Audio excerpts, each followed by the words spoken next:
Hey everybody, it's Jacob. Miss me? Me too. Um, I'm drinking some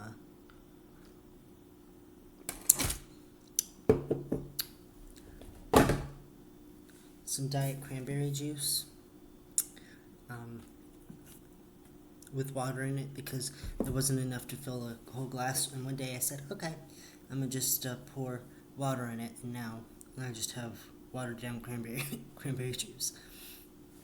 Um, So I wanted to talk about something that isn't Drag Race related, mostly because Drag Race right now for me is off of the map. I know that a lot of people review the UK and Italian and all of that stuff.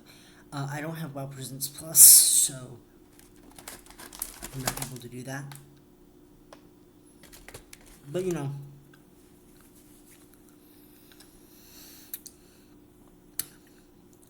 I'm Team Pandora Knox for Drag Race Germany. I'm Team Organza for Brazil. Team Banksy for UK. And Italia just dropped, and I'm Team Sylvia. Anyway, I wanted to talk about my other passion, which is live musical theater. Well, this one wasn't live, but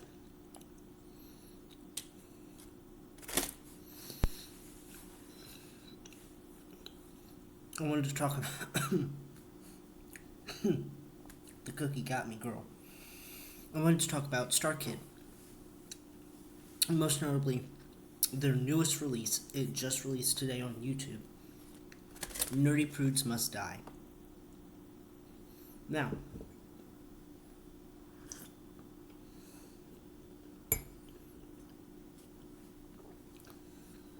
pardon me.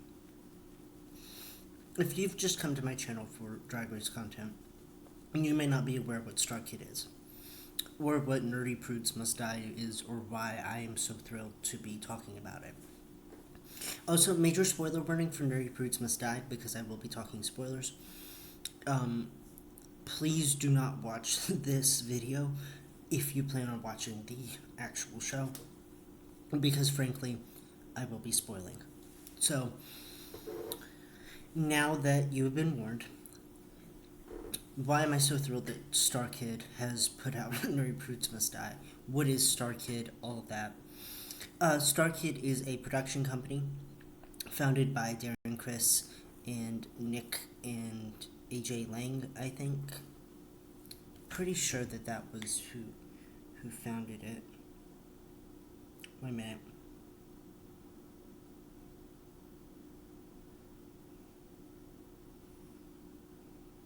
Matt Lang. Sorry, I got it wrong. Sorry, Matt. And Brian Holden. Sorry, not AJ. AJ was the pianist for a while. They produced such hits as A Harry Potter Musical, Me and My Dick, which is about a PP, A Harry Potter Musical Senior Year, and also A Harry Potter Musical sequel. Starship, which is basically The Little Mermaid but in space and involving bugs. Twisted, the story of an untold royal vizier, which is about Aladdin. And lots of others. Anyway, in 2016, I think, 5 years, what was 5 years ago? 2018, oh Jesus.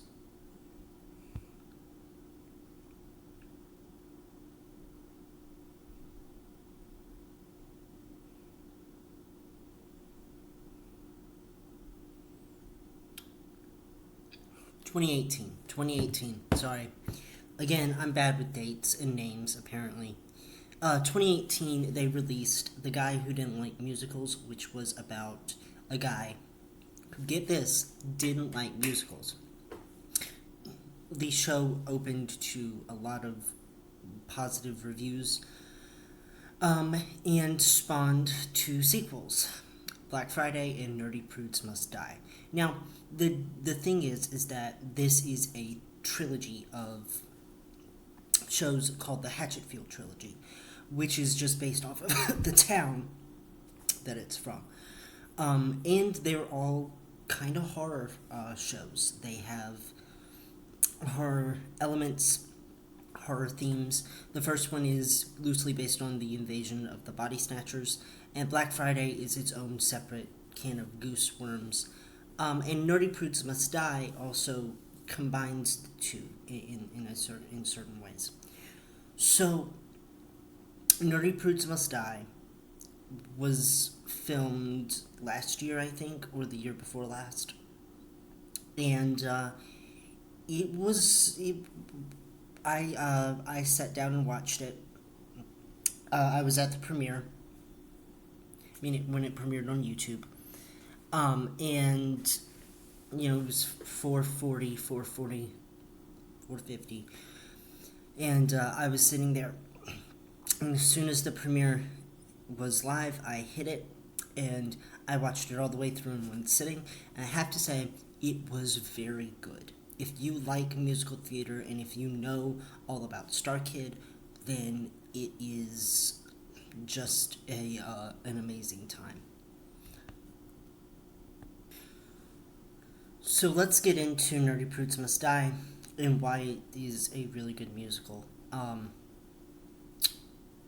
So, again, major spoiler. I will be talking about it. So, basically, this is a high school musical. Not in that way. Here are the core main characters. Peter Spankowski, played by Joey Richter. Grace Chastity, played by Andrea from Smosh. I am blanking on her last name.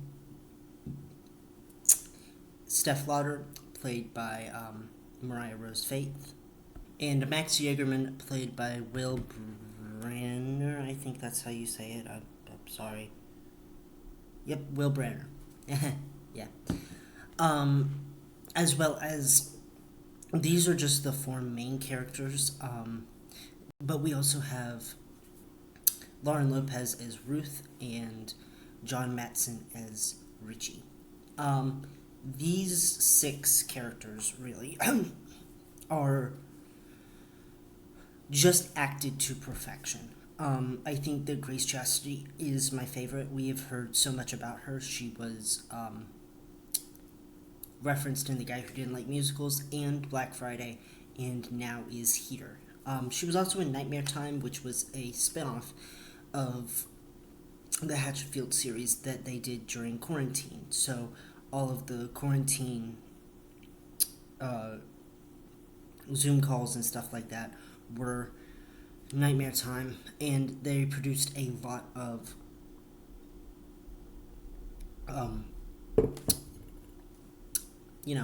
content then. Peter Spankowski is played by Joey Richter, but originally he was played by Robert Mannion in The Guy Who Didn't Like Musicals, where he really was just the nerd that showed up at the coffee shop and asked for a hot chocolate. Robert Mannion left Starkid Productions, and since then his roles have been filled by all of the other male actors, most notably his main role, Professor Higgins, from The Guy Who Didn't Like Musicals, is now going to be played by Jeff Blim in Working Boys, so that is awesome for Jeff. In this one, of course, he's played by Joey Richter, who you may know as Officer Petey on Jessie, but I now know him as Ted Spankowski, which, yes, the names are sound similar. Apparently, in the Chastity Club Nightmare Time episode, it is revealed that Pete Spankowski's brother is Ted. And it's really a natural progression for him to play both Ted and Peter. I mean, they are one and the same character. So let's get into the main conflict. What's the main conflict? So usually, with Drag Race, I really just talk about the episode. With this, I'm going to be breaking it down into the plot synopsis, obviously, and then what I liked and didn't like about it. So the show starts out with like a wrap-up narrative. So the Detective Shapiro, who I am blanking on what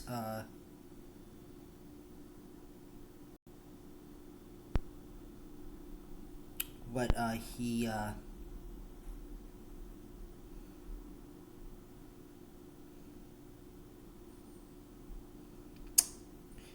he was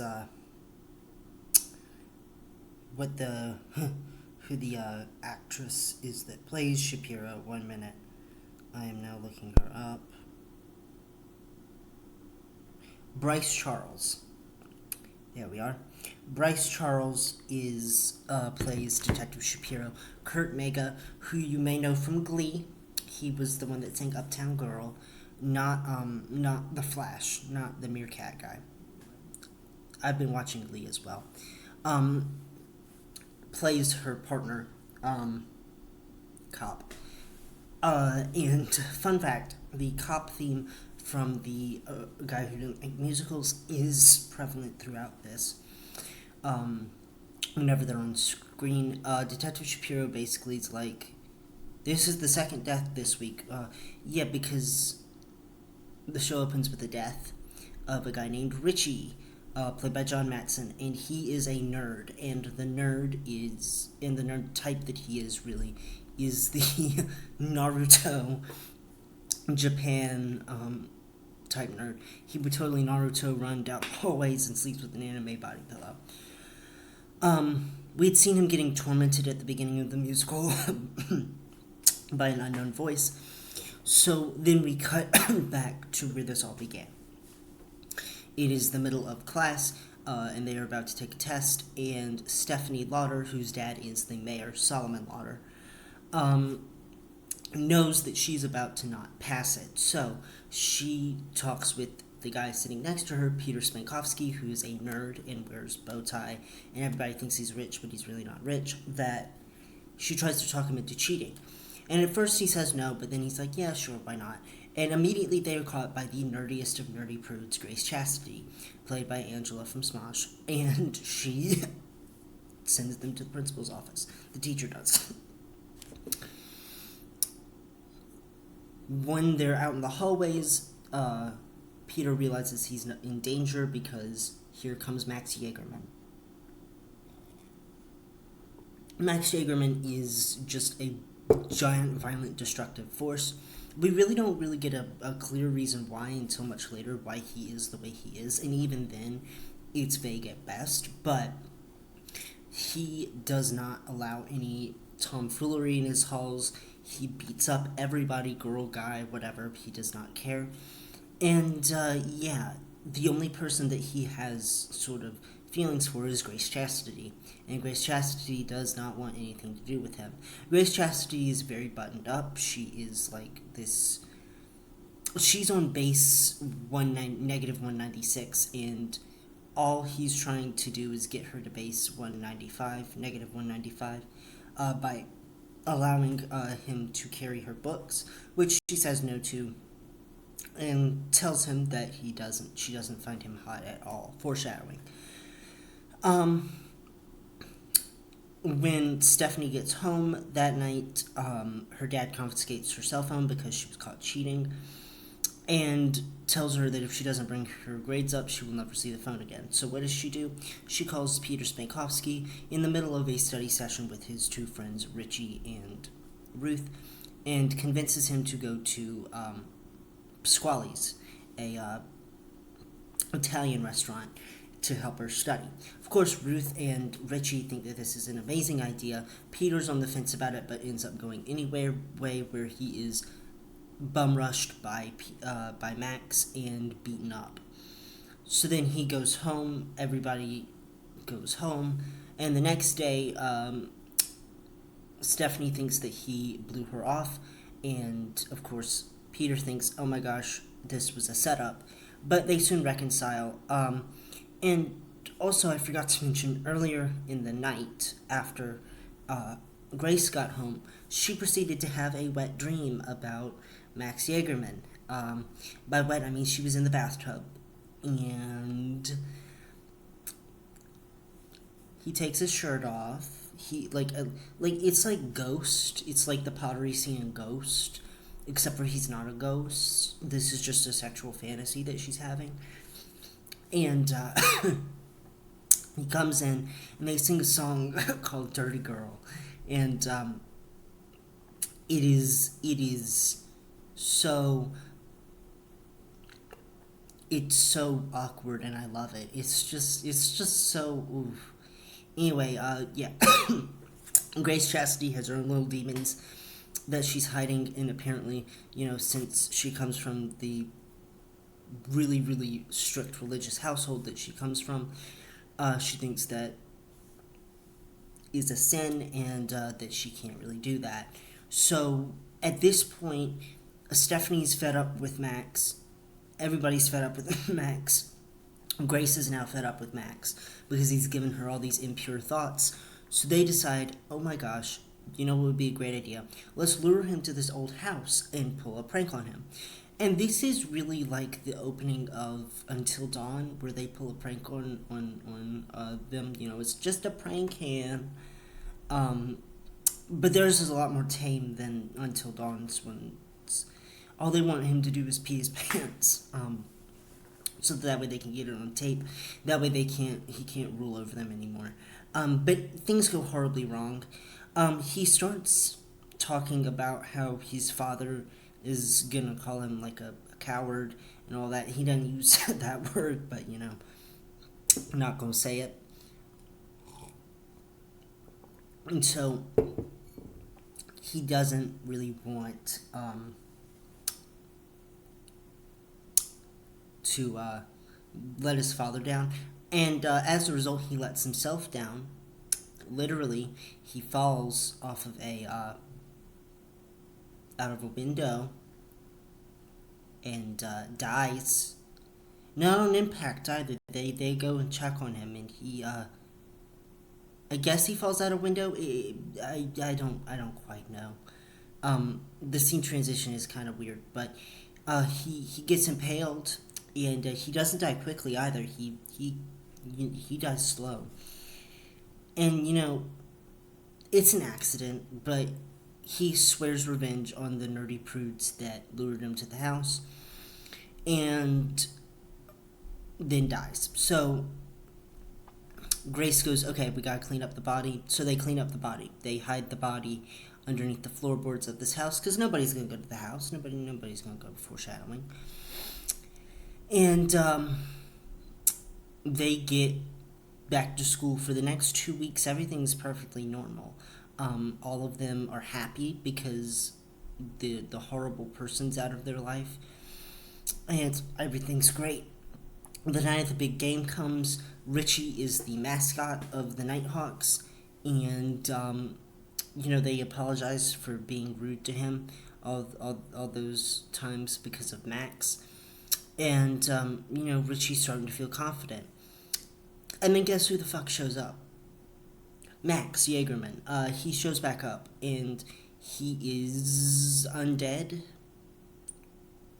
He's not a zombie because they see his corpse later, but he is a demon. I think it's just a manifestation of rage. Anyway, Richie gets killed.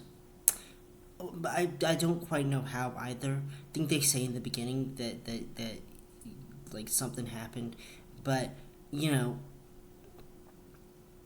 I guess he has magical powers. I don't know.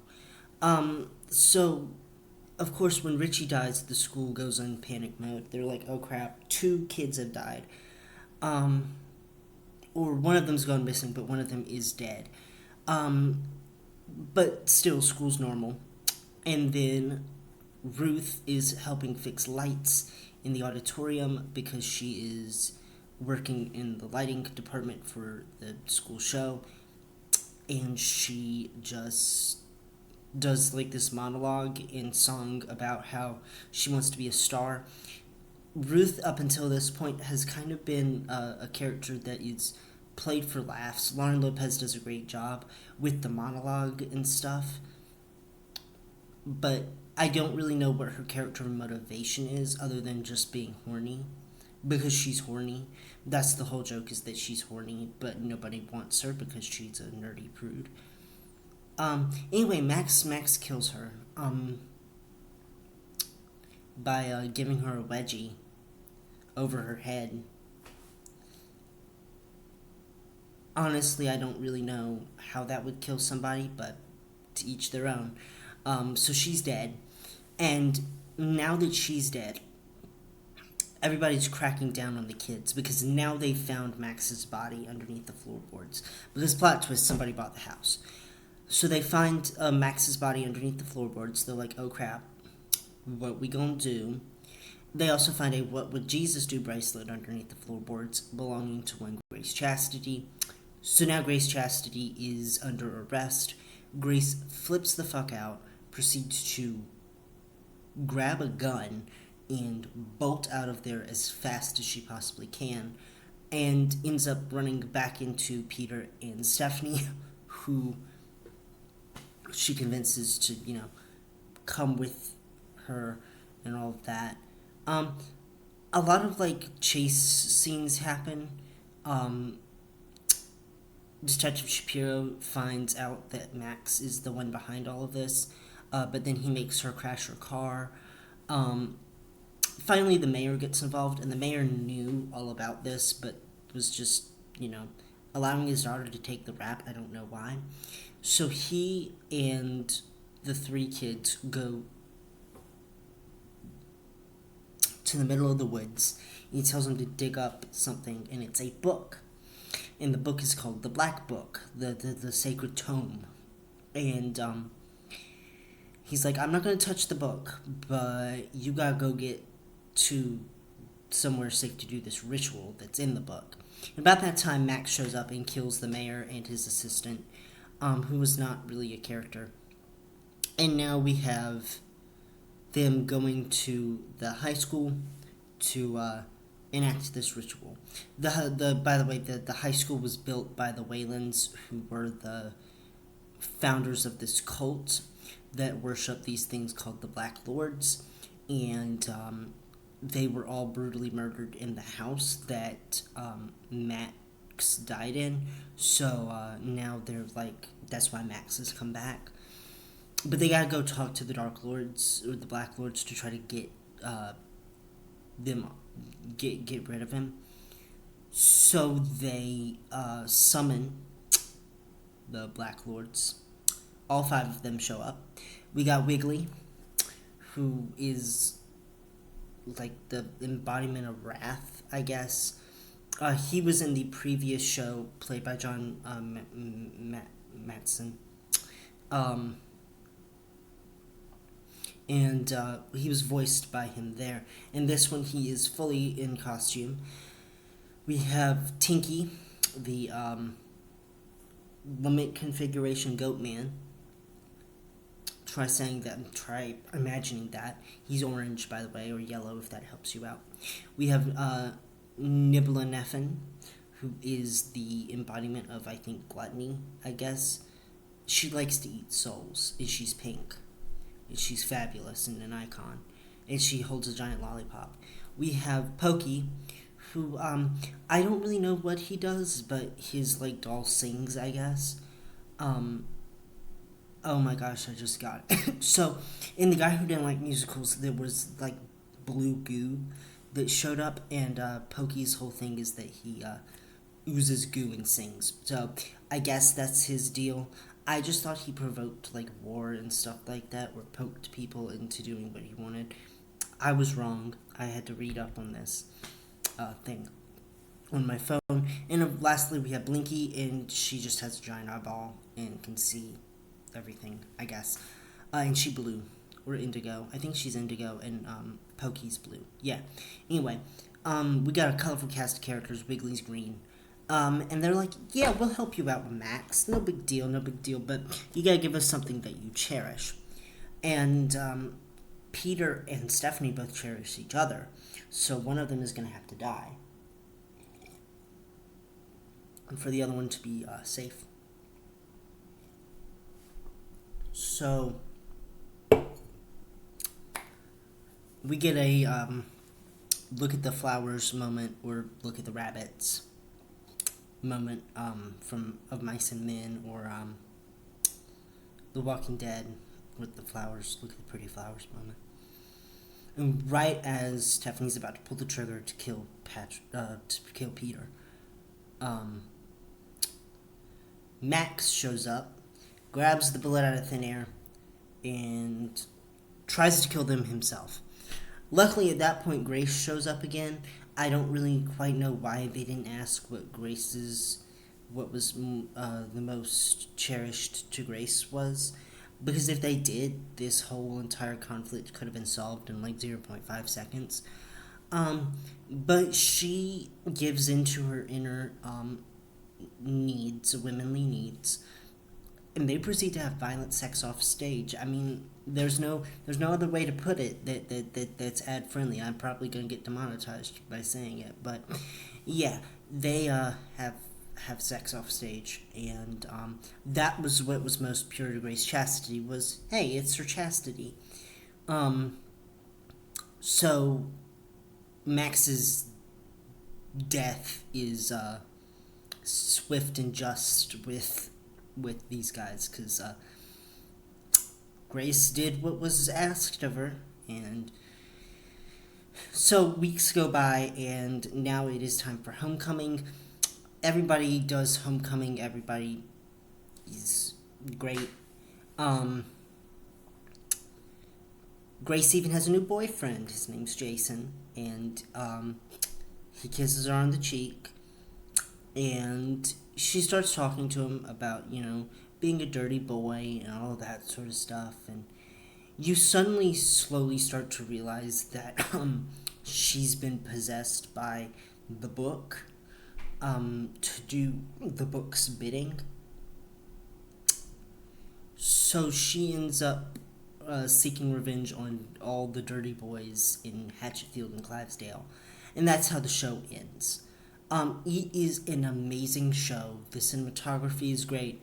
The costumes are great. The set is good, but, I mean, it is a bit simplistic, but with everything that Starkid does with the simple sets, they always work, and this is no exception.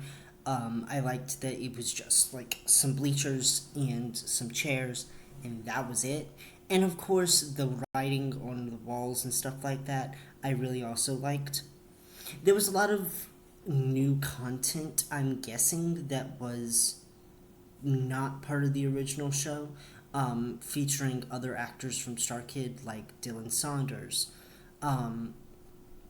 where they were accusing everybody of being the killer, because since they weren't in the rest of the show, the cast was very small, but because of its small cast, despite its small cast, it was a very, very entertaining show, and I really enjoyed it. Anything that Angela does in Starkid, I love. I think that she plays both Lex and Grace Chastity with a level of confidence that I would aspire to. Lauren Lopez is always funny. Even though I think that Ruth got a little bit annoying sometimes, I still think that she does an amazing job as her. One thing I will say, though, is that I don't like that Lauren wasn't in her Emma outfit at the very end of the show. I didn't know who this lady in the silver dress was. Why was she there? I don't like that. But other than that, I mean, plot was good. I get that, you can't have Max come back for the final thing, because that doesn't make any sense. We just spent a whole play trying to kill him. Pardon. So it's like,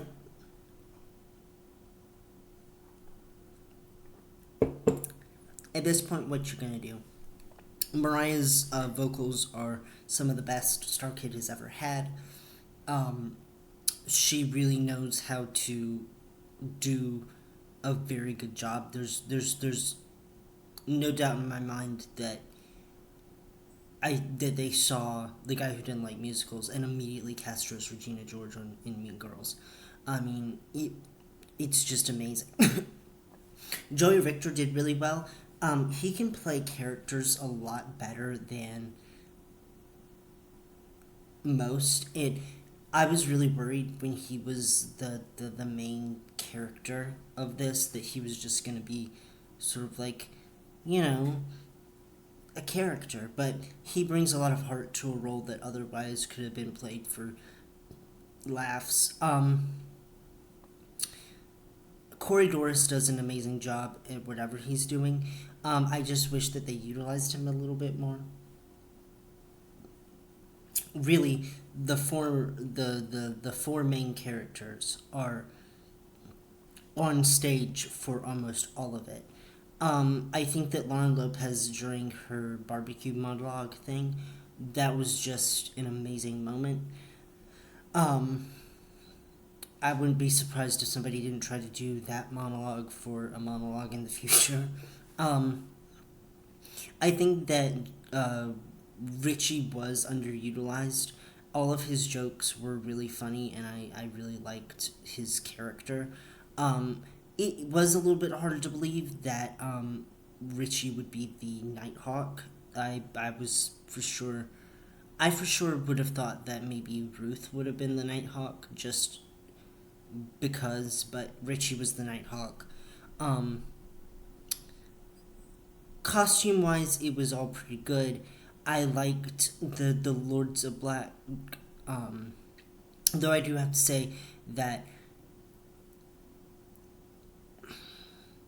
seeing them for the first time, not in doll form, it was a tiny, like this bit underwhelming. Because I was like, oh, okay, they're just. I mean, obviously they're taking our forms just to, because their real forms, would be horrible. But especially with like Wiggly, that's not how I pictured Wiggly at all.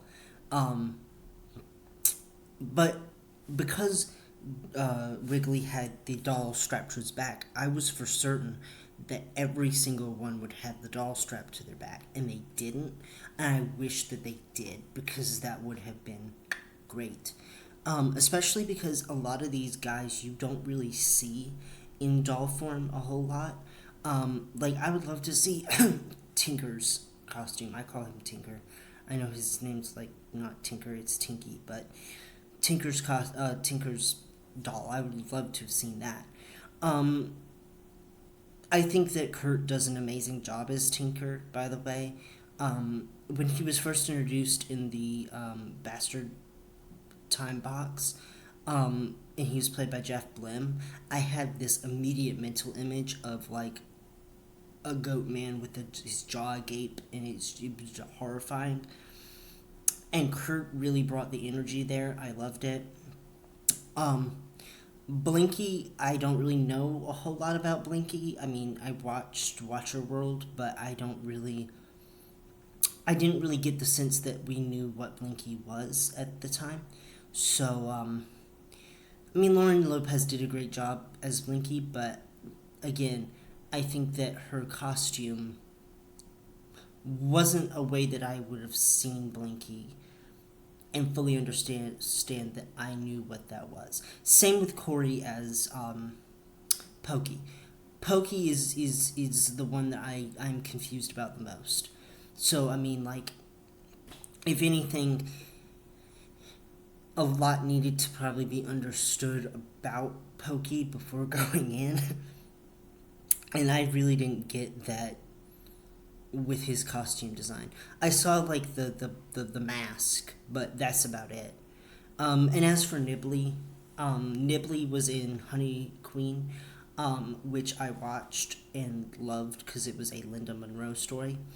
But and Kim Whalen does an amazing job as Nibley. I always want to call them Nibble and Effin. I'm gonna just do it, Nibble and Effin.